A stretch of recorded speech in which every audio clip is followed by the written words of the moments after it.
Bonsoir à toutes et à tous, il est 22 heures et merci de nous rejoindre pour poursuivre cette édition de la soirée. Voici les titres de ce journal.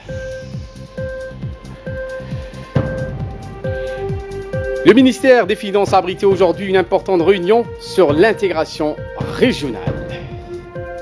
Et dans l'actualité internationale, victoire surprise des pro-européens aux Pays-Bas. Voilà pour les titres. Merci si vous nous rejoignez sur Télé Djibouti. Mais avant de développer ces titres, ce message du chef de l'État adressé aujourd'hui, vendredi, un message de félicitations au Premier ministre réélu hier jeudi de l'Inde, M. Narendra Modi, suite à la victoire écrasante de sa formation politique aux législatives générales d'avril et mai qui ont eu lieu dans ce pays. Dans son message, le président Guelleh a salué une victoire éclatante, signe d'adhésion massive autour du leadership politique de M. Narendra Modi. En vous reconduisant à la tête du gouvernement, le peuple souverain indien a sans nul doute voulu rétribuer votre détermination à faire intégrer définitivement votre nation dans le cercle restreint des plus grandes puissances du monde, a écrit en substance le chef de l'État djiboutien. Je suis sûr que ce renouvellement de confiance sera une dynamique supplémentaire dans votre dévouement à mener l'Inde vers davantage de progrès, de créativité économique et d'épanouissement social, a par ailleurs noté le président Ismaïl Omar Guelleh avant de réitérer ses chaleureuses félicitations au Premier ministre réélu de l'Inde. Et justement, en image, cette victoire de M. Narendra Modi, Premier ministre en Inde depuis 2014, est reconduit à ses fonctions hier jeudi à l'issue d'une victoire écrasante de sa formation politique aux dernières législatives dans ce pays. Il a remporté haut la main les élections législatives de la démocratie la plus peuplée au monde. Le parti du dirigeant nationaliste hindou était crédité de 303 sièges à la chambre basse du Parlement sur 542 en jeu lors d'un gigantesque vote étalé sur 6 semaines. Je vous disais en titre, le ministre de l'économie et des finances chargé de l'industrie a présidé hier une réunion de validation et de consultation nationale au projet d'intégration régionale de la Corne de l'Afrique. L'initiative de la Corne de l'Afrique, qui est une initiative portée par 5 pays de la sous-région, à savoir la République de Djibouti, l'Éthiopie, l'Érythrée, la Somalie et le Kenya. Les 5 pays ont décidé d'interconnecter et d'intégrer leur économie et leurs infrastructures grâce au soutien financier de l'UE et de la Banque mondiale qui ont dégagé une enveloppe globale de 4,5 millions d'euros. Il est à noter que cette initiative prend sa source dans le développement récent que connaît la sous-région et les dividendes de la paix qui en découlent. Dans son allocution, le ministre de l'économie et des finances chargé de l'industrie, M. Ilyas Moussa Dawalé, a exhorté les différents départements qui œuvrent dans ce dossier de l'intégration régionale à prendre avantage de cette initiative et proposer ainsi rapidement des approches innovatrices afin que notre pays puisse confirmer sa place exemplaire de l'intégration continentale. Et justement, le secrétaire général du ministère de l'économie et des finances, M. Abdourazak Ahmad Idriss, a mis en exergue que notre pays mise toujours sur ses infrastructures performantes capables de relever les défis de demain. Djibouti, a-t-il dit, a toujours œuvré en faveur de l'intégration régionale. Nous le quittons. L'objectif de la réunion d'aujourd'hui, c'était de préparer des projets qui vont être financés dans le cadre de l'initiative Horn for Africa. Vous savez que la Corne de l'Afrique est en train de muter, d'évoluer dans une situation qui est vraiment bien opportuniste pour la région. On commence à avoir plus de paix.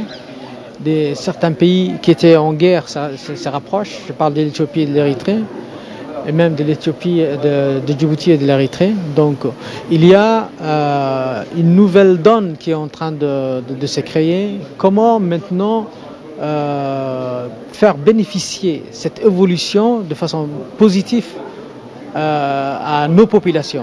Donc l'Union européenne, la Banque mondiale avec la BAD et les 5 pays de la Corne de l'Afrique sont en train de travailler sur la mise en place d'une initiative qui va justement dans les 5 ans à venir développer la région et faciliter les mouvements des personnes, faciliter l'intégration entre les pays. Aujourd'hui, en 2018 et en 2019, la région qui a le plus taux de croissance de tous les pays de l'Afrique.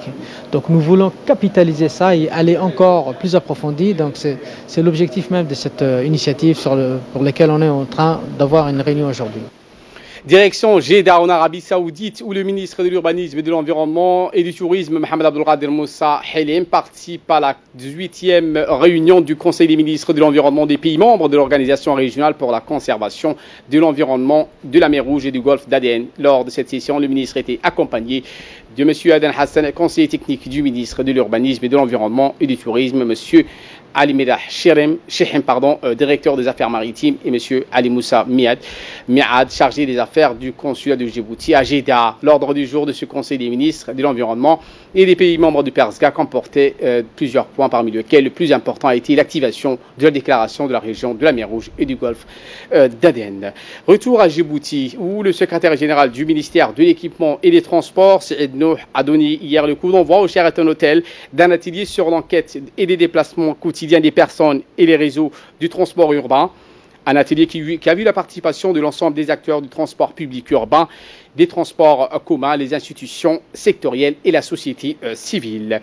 Sous la supervision de la direction des transports, une équipe de travail composée des experts de la Banque mondiale et un groupe restreint d'étudiants et d'universités de Djibouti sillonnent toute la capitale pour collecter des données relatives aux déplacements quotidiens de la population et des lignes des dessertes de bus.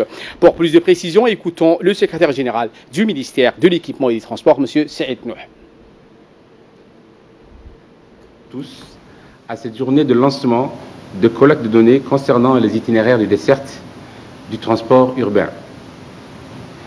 Ceci représente la première phase d'une étude qui devrait déboucher sur l'élaboration d'une politique du transport urbain. Comme vous le savez, la planification du transport urbain est très complexe et pour être efficace, les solutions de mobilité urbaine doivent être multidimensionnelles. En effet, planifier la mobilité urbaine n'est pas uniquement une question de bien prévoir et construire les équipements requis. Il faut également intégrer de nombreux aspects différents comme la planification de l'occupation des sols, la gestion du trafic, la sécurité routière, le comportement des usagers et j'en passe. D'ailleurs, je profite de cette occasion pour saluer au passage la présence de tous les départements et organismes concernés par cette question, comme la police, l'urbanisme, l'agence Aroulos, les différents syndicats, la société civile, etc. Et qui ont bien voulu répondre à notre invitation. Je remercie également le soutien de l'Université de Djibouti qui, de par son expertise, nous permettra de nous performer et d'améliorer l'organisation du secteur. L'actualité, c'est aussi cet iftar collectif organisé par le ministre de l'Éducation nationale et de la formation professionnelle, Moustapha Mohamed Mahmoud, qui a invité autour l'ensemble de la communauté éducative. C'était hier au siège du ministère. Le ministre du Travail chargé de la réforme de l'administration, Ousmane Ibrahim Roblé, des députés et d'autres figures civiles et politiques ont pris part à ce moment de convivialité et de partage. Après la rupture du jeûne et la prière collective, un prédicateur a fait un sermon sur la valeur des prières et du travail durant les mois bénis du Ramadan. Puis un député a exprimé au nom de ses collègues les sincères remerciements de la représentation nationale pour cette invitation. Eh bien, le ministre du Travail chargé de la réforme de l'administration, M. Ousmane Ibrahim Roblé, s'est exprimé en ces termes.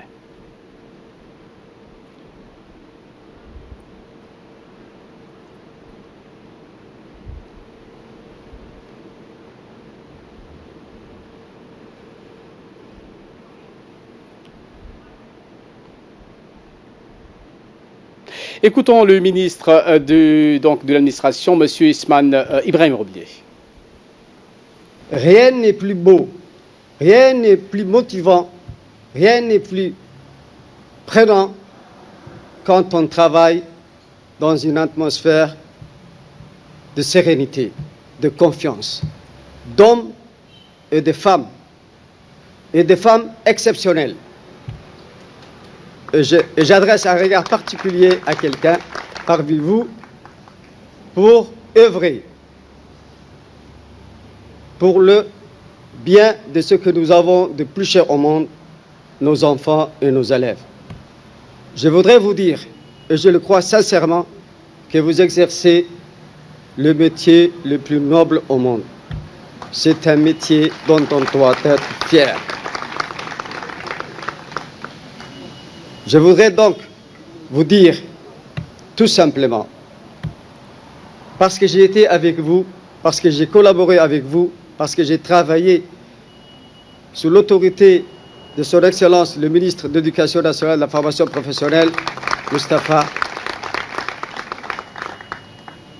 que j'ai connu ici dans ce bâtiment, et que, ô Dieu, ô le Très-Haut, je l'ai apprécié sincèrement, parce que il était sincère, il était enthousiaste dans son travail.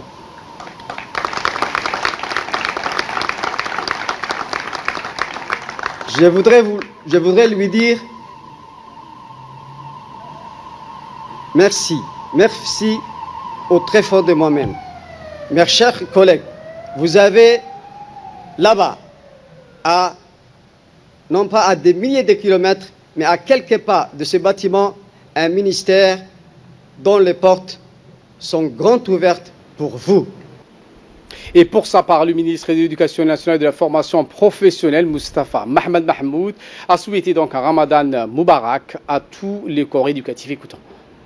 Je suis très heureux de me retrouver avec vous en ces instants particuliers de partage, de convivialité et d'élévation spirituelle que représente la rupture du jeûne. Par ailleurs, le ministère de l'Éducation nationale et de la formation professionnelle s'est donné comme objectif les piliers incontournables au service de l'épanouissement de notre jeunesse, tout en attachant une attention particulière à la cohésion sociale. À cet égard, l'apothéose fut sans doute l'événement sportif phare que nous avons organisé à Tadjoura, un événement dont la portée sociale a été hautement saluée par tous. Il va sans dire, toutes ces belles réalisations et ces efforts méritoires qui sont menés au quotidien et qui d'ailleurs, je ne saurais citer intégralement ici, n'ont été possibles et ne sont possibles que grâce à l'engagement de vous tous ici présents. Dans les efforts collectifs que nous menons avec abnégation pour transformer notre école pour plus d'efficacité, pour une meilleure pertinence, j'attache une importance capitale à ce que chacun de nous retrouve sa juste place et apporte sa contribution à l'école de demain. C'est donc à ce prix que nous pourrons doter notre pays d'un système éducatif de qualité, soit en adéquation avec les défis de notre époque et en phase avec l'aspiration de nos concitoyens. Nous ne pouvons plus nous contenter d'une école qui éduque. Nous devons viser une école qui instruit, une école qui rapproche, une école qui unit.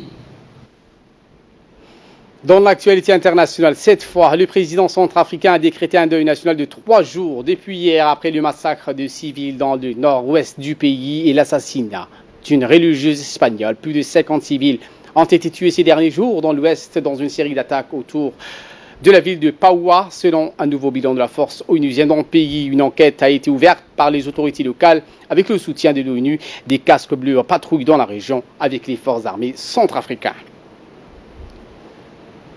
Voilà pour l'essentiel de ce 22h. Merci à vous de nous avoir suivis et très bon suivi des programmes sur Télé Djibouti.